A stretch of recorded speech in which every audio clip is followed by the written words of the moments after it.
Allez, je vous propose que l'on démarre. Bien sûr, si vous avez des questions dans le chat, vous n'hésitez pas. Si vous avez des questions également sur le replay de la vidéo, n'hésitez pas à le mettre dans les commentaires. Je vous répondrai dès que possible. Voilà, ceci étant dit, on va pouvoir commencer. Je vais commencer donc ma lecture et vous raconter l'histoire de Rokugan. Et on va commencer par la création du monde de Rokugan qui a commencé par la chute des kami, l'équivalent des dieux en fait dans Rokugan. Donc je vais commencer à vous lire tout ça. Donc les kami étaient les 10 enfants d'Onotangu, la lune, et d'Amaterasu, le soleil. Onotangu supposait qu'un jour il s'opposerait à lui, et c'est pourquoi il décida de les manger. Après chaque enfant mangé, Amaterasu lui donna une coupe de saké, le rendant finalement si saoul qu'il ne se rendit pas compte qu'à la place de son dernier enfant, il mangeait une pierre. Cet enfant était Antaï, qui grandit au paradis céleste et fut un jour assez fort pour affronter son père. Antaï secourut les autres kami, à l'exception de Ryoshun, pour qui il était trop tard car étant mort-né. À la suite de la bataille, tous les kami chutèrent du ventre ouvert de leur père vers le Nigendo, le monde des humains, à travers un des trous constituant le paradis. Funleng, qui portait alors un autre nom, fut rattrapé par Onotangu. Entei lui coupa la main, libérant ainsi son frère, qui l'entraîna dans sa chute. Funleng tomba si profondément qu'il creusa un puits menant directement à Jigoku. Donc, la main d'Onotangu, on en reparlera un peu plus tard. Je crois qu'on va en reparler d'ailleurs dans les 200 premières années, ce que je vais faire ce soir. Vous allez voir, il va y avoir beaucoup de conséquences dans l'histoire de Rokugan. Et vous allez voir ça. Alors, qu'est-ce que c'était que Rokugan? Donc, au départ, comme dit, ils sont arrivés sur le monde, mais il faut savoir que le monde était déjà peuplé par une autre race, en l'occurrence les Nezumi, les hommes rats. Euh, et, euh, et d'ailleurs, cela va avoir une conséquence importante, puisque la chute, ce qu'ils appellent le jour terrible des Nezumi, c'est une légende Nezumi qui parle du jour terrible où l'air devint feu et le paradis tomba de son perchoir pour écraser notre glorieuse maison sous son corps noir. Donc c'est une citation bien sûr Nezumi. Il s'agit du jour où quelque chose tomba du ciel et écrasa entièrement leur civilisation. Autrement dit, la chute des Kali. Avant cela, la société Nezumi était florissante, ils vivaient en nombre dans des cités immenses et se vantaient d'être sages et illuminés. La nourriture était abondante et leur empire rivalisait avec l'empire humain qui évoluerait dans les siècles suivants. Il est généralement admis, et à raison, que le terrible jour est le jour où Fuleng tomba du paradis céleste dans ce qui deviendrait l'Outre-Monde.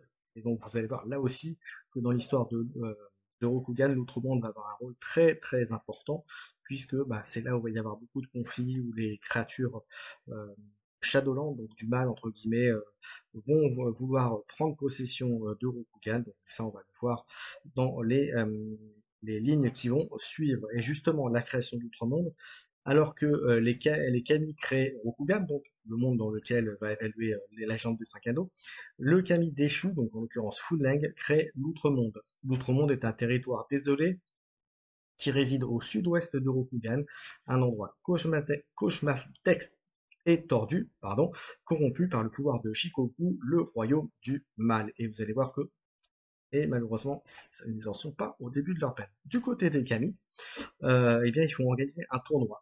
Le tournoi des Kami fut le moyen par lequel les Kami, qui étaient tombés sur ce qui allait devenir Rokugan, décidèrent qui serait leur meneur, et surtout qui dirigerait leur nouvel empire.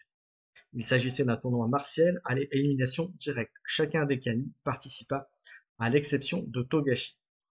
À la fin, Entei fut déclaré vainqueur en ayant eu le dessus sur chacun de ses frères et sœurs.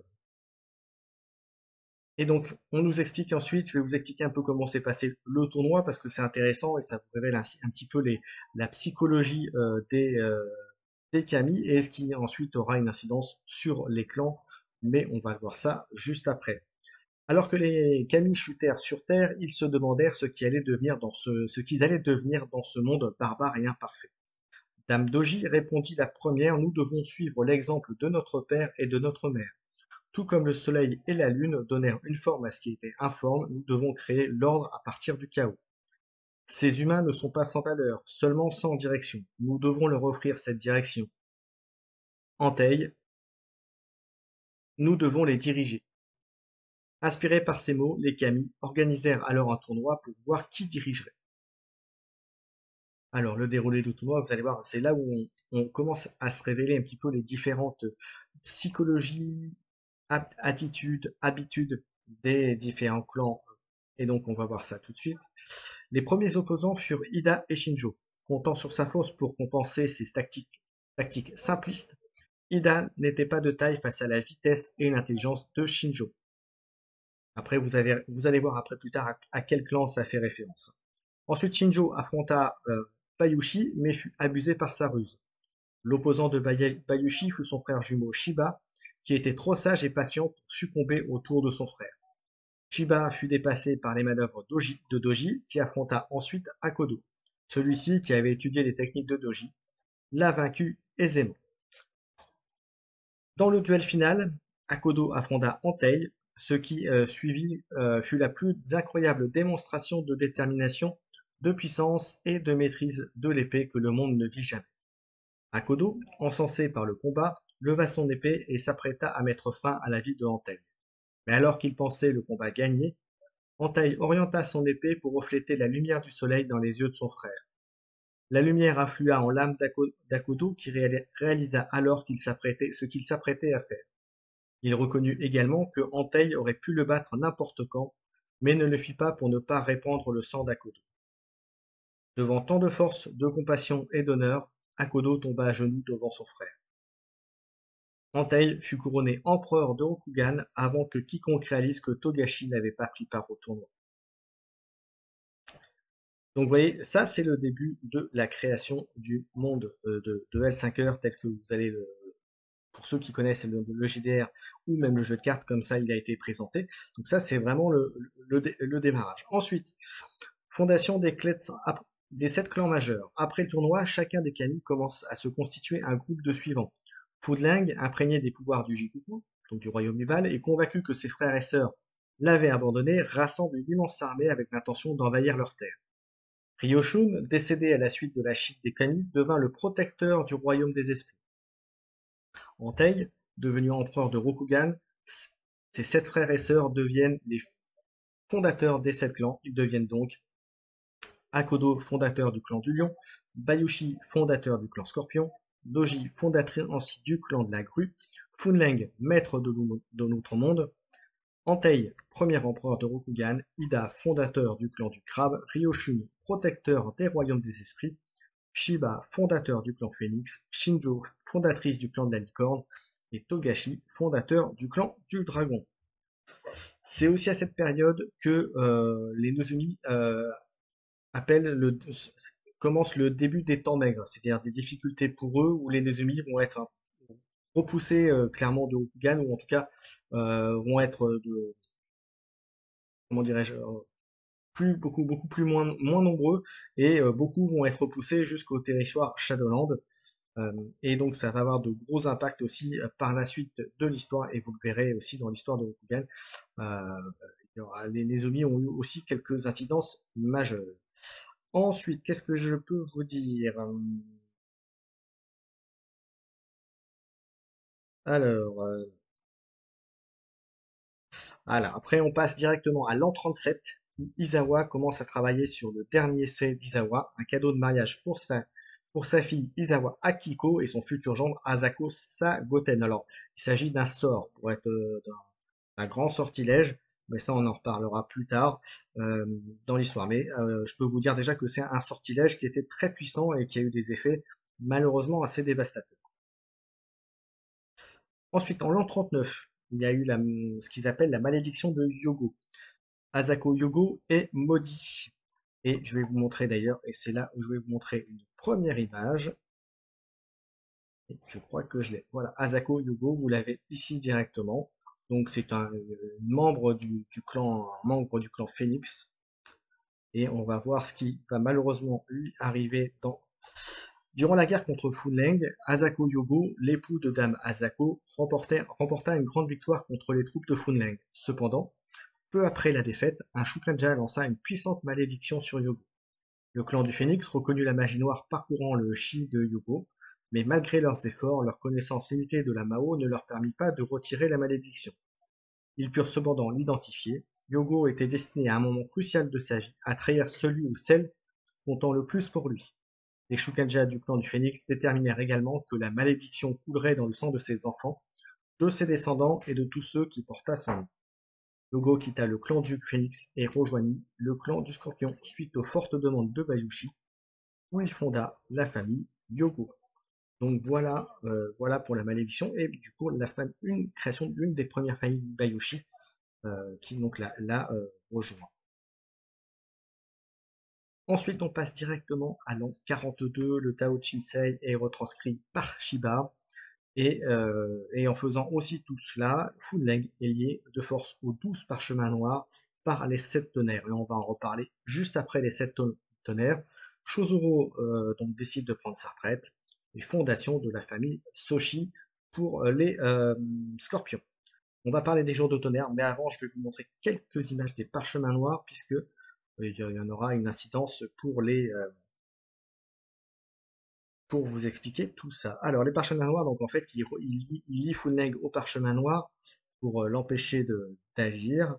Et je vais vous montrer tout de suite. Et je crois que j'ai 2 images de parchemin à vous montrer. 2 des 12 parchemins. Hop. Donc, le destin de Funleng. Alors, ça, c'est des cartes originales du jeu de cartes, le premier JCC qui a existé, auquel j'ai joué. Et ces cartes-là, je les ai mis entre les mains. Donc, voilà. Donc, c'est des Black Scroll, voilà, qui bon, à cet état très fort, mais qui avait un effet de corruption ou de déshonneur, entre guillemets, dans le jeu. Et la deuxième carte que je peux vous montrer, le deuxième parchemin. Euh, hop, voilà. Alors, il faut remettre dans le contexte aussi, c'était il y a une vingtaine d'années, maintenant, une quinzaine d'années facile. Voilà, donc c'était la première édition du jeu de cartes. Donc, vous voyez, c'est le Black Scroll unique. Voilà, tu avais des effets. Voilà, c'est un des sorts, de mémoire, c'était un des sorts les plus puissants. Enfin, il y en avait, sur les 12, il y en avait vraiment 2, 3 vraiment de très, très jouables.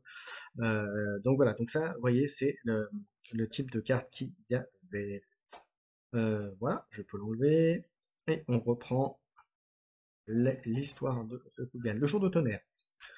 Le jour de tonnerre fut la bataille qui mit fin à la guerre contre Funleng. En ce jour, les 7 tonnerres, Ida Aterasi, le fils d'Ida, Doji Konishiko, pardon, la fille de Dame Doji et de Kakita, Mirumoto, le maître du Niten et vassal de Togashi, Matsu, la meilleure élève d'Akodo, Izawa, probablement le plus puissant Shokenjin ayant jamais vécu et créateur des 12 parchemins noirs, Chozuro, l'amour de Badushi, et Otaku, la plus loyale vassale de Dame Shinjo.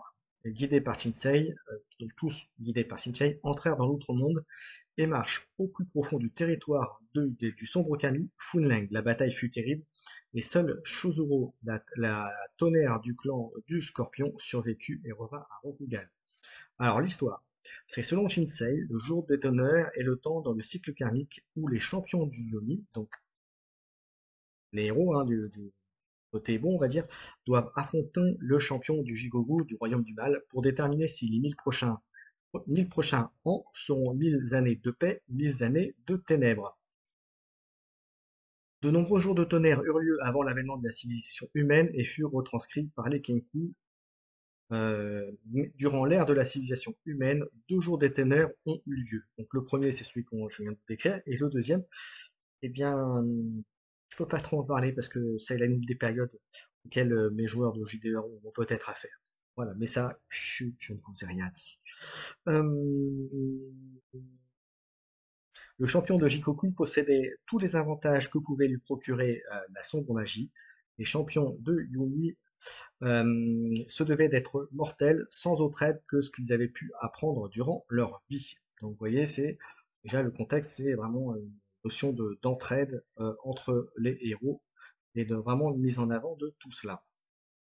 Alors, la bataille, comment ça s'est passé? Shinsei conduisait les 7 tonnerres contre Funleng. On parle bien sûr du premier jour de tonnerre. Shinsei conduisit de l'ère humaine surtout. Donc conduisit les 7 tonnerres contre Funleng, le kami déchu et champion de Jikoku. Le Boom voyageait loin dans notre monde pour affronter Funleng. Durant une terrible bataille, Izawa parvint à piéger Funleng avec les 12 parchemins noirs. Voilà, donc c'est comme ça qu'ils ont réussi à gagner. C'est qu'ils l'ont enfermé dans les parchemins noirs et du coup, ils ont gagné le jour de tonnerre. Ils ont gagné, donné le droit d'avoir 1000 ans de paix, enfin de relative paix, puisque vous allez voir, ça n'a pas été un fleuve tranquille pendant les 1000 années. On va voir ça dans l'histoire. Et vous allez voir ces parchemins noirs, on en reparlera dans le deuxième jour de tonnerre lorsque mes joueurs l'atteindront, mais vous verrez, ça a une incidence importante. Quelques mois après que les tonnerres partirent pour l'autre monde, Dame Doji, la mère de Doji Konichiko, partit en voyage vers les terres de la famille Izawa afin de quérir leur aide pour localiser les tonnerres. Ils acceptèrent mais ne découvrirent qu'un seul tonnerre encore en vie, sans savoir de qui il s'agissait. Torturé par son incapacité à avoir pu prendre part à la bataille, Shiba apprit la localisation du tonnerre restant et partit dans l'outre-monde pour découvrir qui il s'agissait et le ramener à Rokugan. Il disparut durant des semaines et finalement, seul Chozuro revint de l'outre-monde, vivant assez longtemps pour délivrer les parchemins noirs et la main d'obsidienne à Bayoshi avant de mourir. Donc là, on en parle de la main tout à l'heure de ce que je disais de la lune, hein, de Notangu. Conséquence. Eh ben, Shinsei disparut après être revenu de l'autre monde. Selon Chozuro, qui revint avec les parchemins noirs, tous les autres tonnerres devaient être considérés comme morts durant le jour des tonnerres.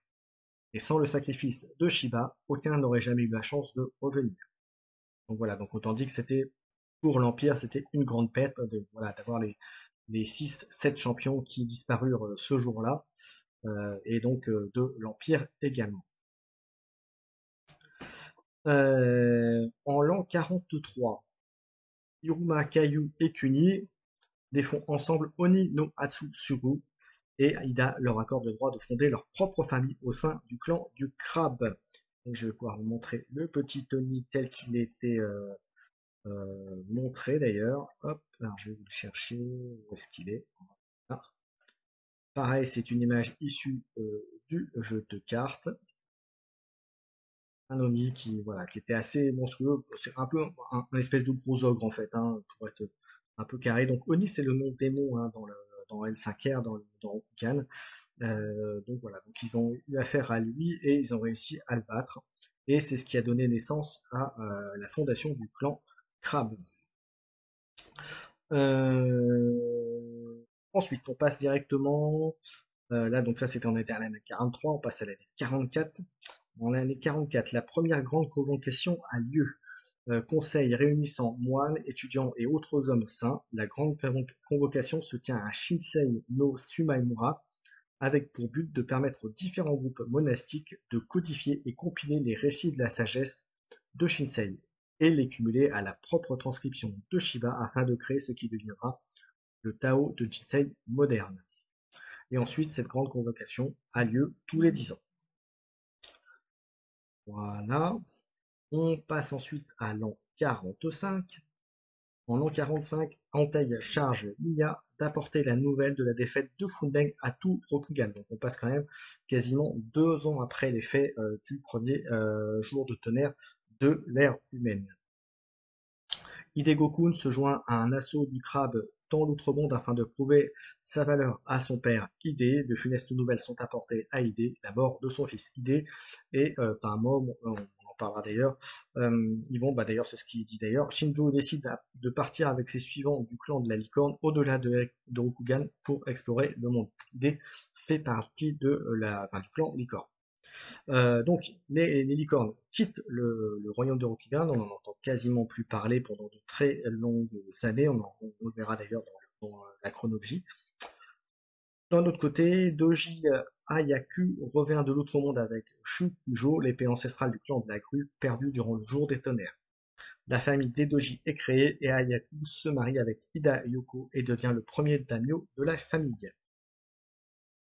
En l'an 46, Entei Genji succède à son père en tant qu'empereur. Donc Entei est mort l'année précédente, donc en l'an 45.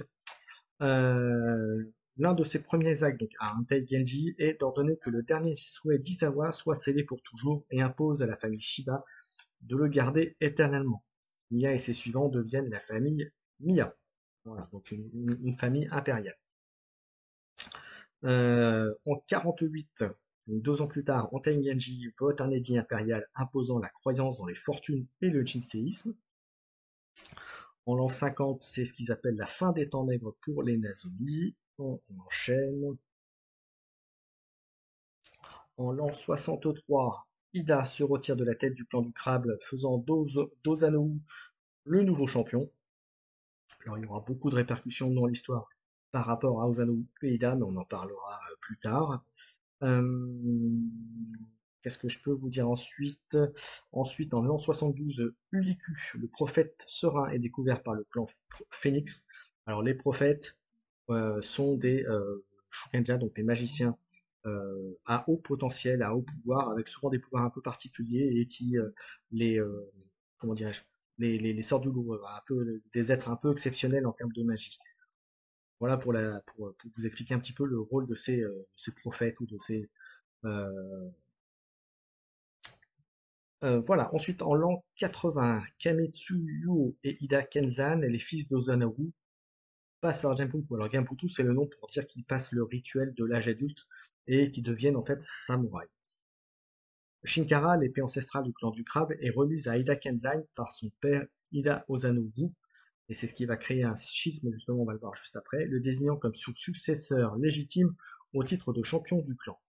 La mère de Kametsu Yuo, outré par cette décision, emmène son fils et son entourage et quitte les terres du crabe pour toujours. Ils s'établissent sur les îles de la côte de Rokugan et Kametsu Uo les nomme îles des épices et de la soie. Kametsu Uo passe des semaines à classer la créature sous le nom d'Umei, un esprit Kumuri qui vit depuis le temps des Kami. Ils finissent par se rencontrer et Umei raconte à Kametsu Uo comment il a été épargné par son grand-père Ida et comment l'empire a été fondé. Le clan de la Menthe est fondé par Kametsu Uo, même s'il n'est pas reconnu comme clan mineur. C'est encore un peu tôt, puisque, voilà, mais vous allez voir, pareil, le clan de la Menthe va avoir une importance de plus en plus croissante dans l'histoire de Rokugan. Et d'ailleurs, j'ai une petite illustration pour ce personnage qui est là. Hop, figure importante du clan de la Menthe, Kametsu Uo. Voilà. Mantis clan fondateur, vous voyez, donc c'était une. Donc, voilà, vous l'avez ici, donc avec les deux sailles qui était une des armes d'ailleurs, une des armes beaucoup utilisées par le clan de la menthe en termes de jeu. Donc voilà, hop, ça c'est fait. On continue. En l'an 82, Togashi enferme Chozuro dans une chambre de cristal sous Kyuden Togashi car elle semble porter l'ombre rampante en elle.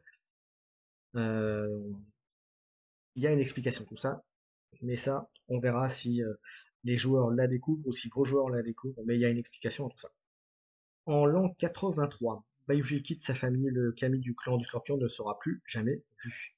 En 90, le clan du Renard est fondé par l'empereur suite au départ du clan de la Kirin.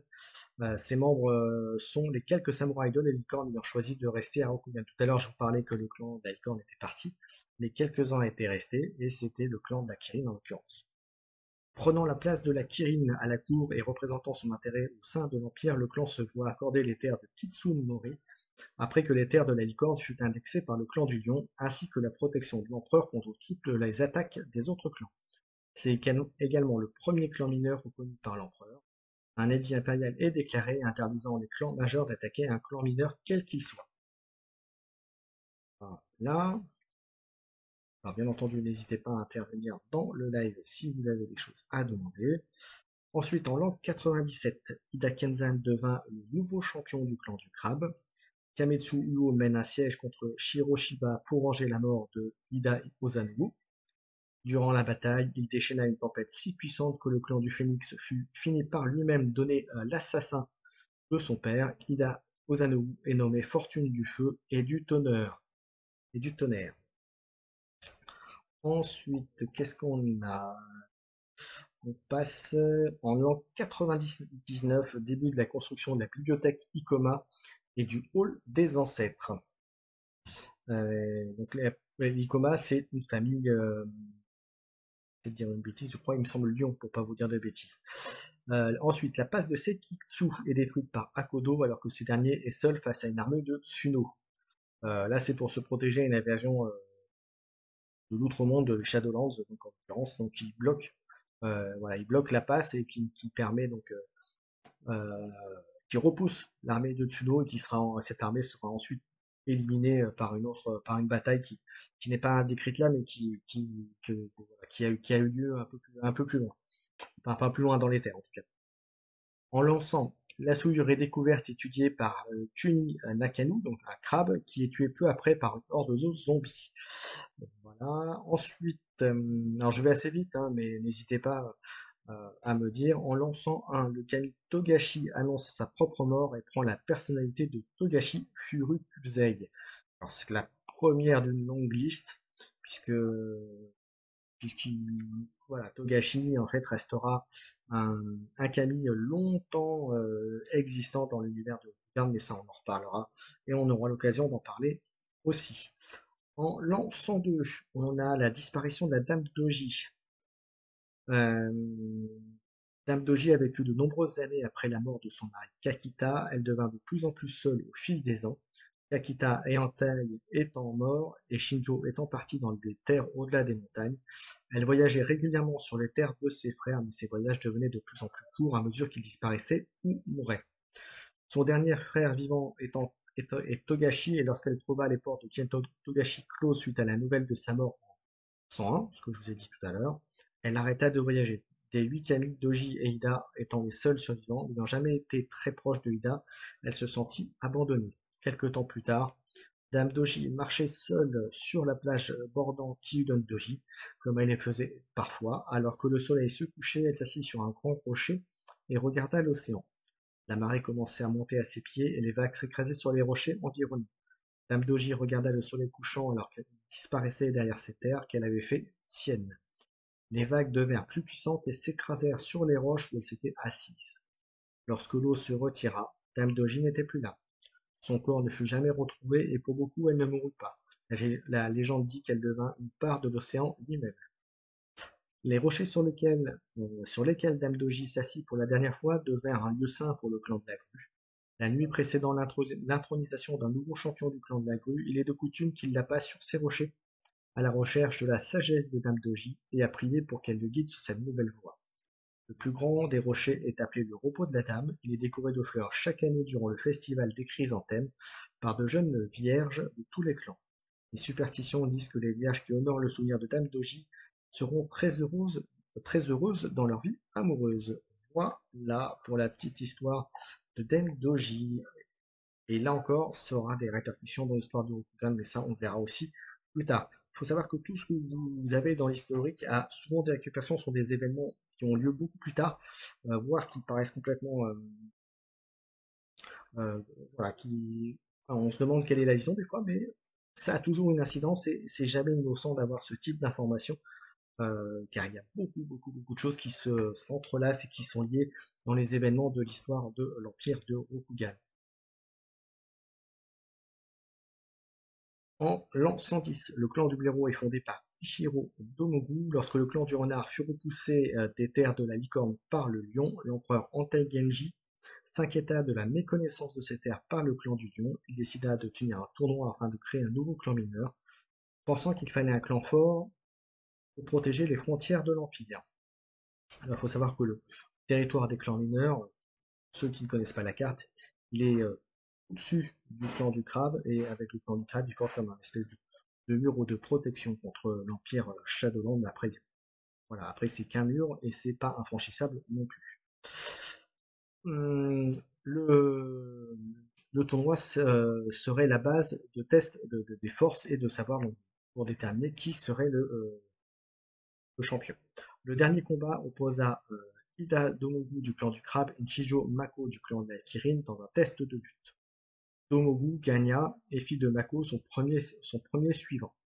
Genji récompensa Domogu en lui donnant le nom de Ichiro et fit de lui le premier daimyo du clan du blaireau, indépendant du crabe, et lui demanda de garder les frontières nord de l'Empire.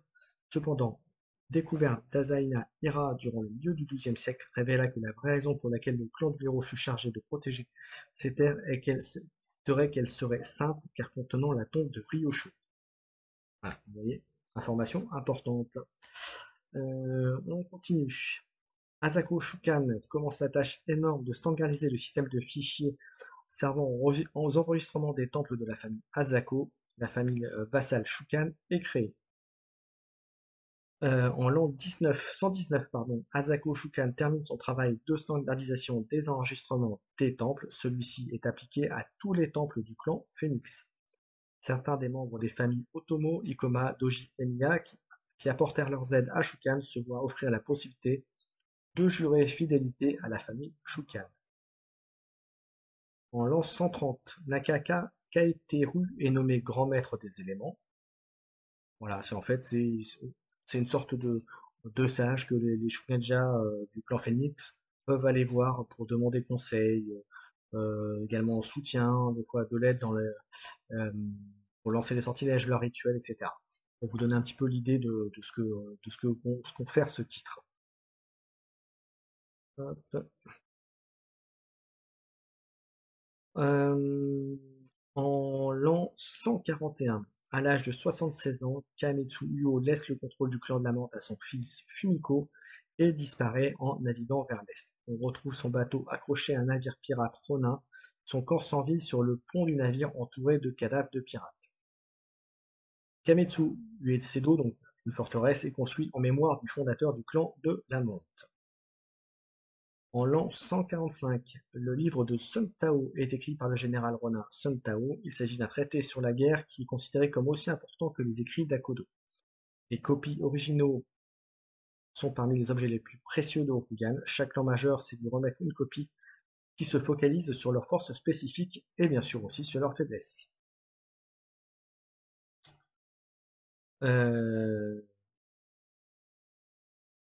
Alors, en 152, le clan de la Kirin découvre la cité des sorciers et combat la Cabale. Alors ça, je vous en parlerai un peu plus tard, parce que ça n'a pas de liaison directe, mais on en parlera plus tard dans un autre événement de l'histoire de Rokugan. Yushi apprend la magie Meshido, la magie des noms, alors qu'il est en captivité. Hein. Euh, Ensuite, en l'an 153, les magistrats d'Emeraude et les légions impériales sont fondés par Doji Hatsuo et Soshi Sabekan. En fait, ils se sont rendus compte qu'il fallait les légions impériales pour maintenir l'ordre de l'Empire à l'intérieur, pour aller au-dessus des clans, des armées des clans et pour imposer la vision de l'empereur et les ordres de l'empereur, qu'ils avaient besoin de la légion impériale pour la partie militaire et les magistrats d'Emeraude pour, entre guillemets, faire la police, les juges dans l'Empire.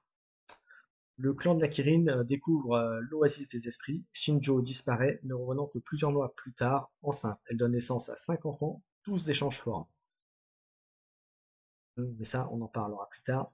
Je ne vais pas trop en parler parce que s'il y a des joueurs licorne qui écoutent, ils pourront avoir des mauvaises surprises. En l'an 169, Bayoshi Tengen se voit confier l'écriture de mensonges par l'empereur. Mensonge est le plus fameux traité de Tengen, écrit peu après la publication d'Akodo Haru Direction. Non seulement l'introduction de Tengen s'attaque directement au livre de Haru, mais elle montre également un exemple de ce qu'est la sincérité selon le clan du Scorpion. Et ça, très révélateur pour le clan du Scorpion, dans l'introduction de son traité, Tengen explique que l'empereur lui commanda un ouvrage sur la trahison, la duplicité et l'espionnage, mais après un an de travail, il découvrit un autre traité contenant plus de trahison, de duplicité et de mensonges simples qu'il ne pourrait jamais en compiler. Il décida de prévenir l'empereur contre tous ceux qui chercheraient à l'induire en erreur par de doux mensonges. Il fit ainsi référence, sans le nommer, au livre de Haru. Voilà, que j'ai cité tout à l'heure de Dakodo Haru en l'occurrence. Les intentions de mensonge, selon les mots de Tengen, sont d'apporter la sagesse à l'empereur, lui montrer les erreurs dans la sagesse des autres, tout en l'éduquant sur la nature des hommes déloyaux, afin qu'il puisse déraciner la duplicité et tuer ce fruit pourri avant qu'il n'ait le temps de se répandre. Voilà, tout un programme.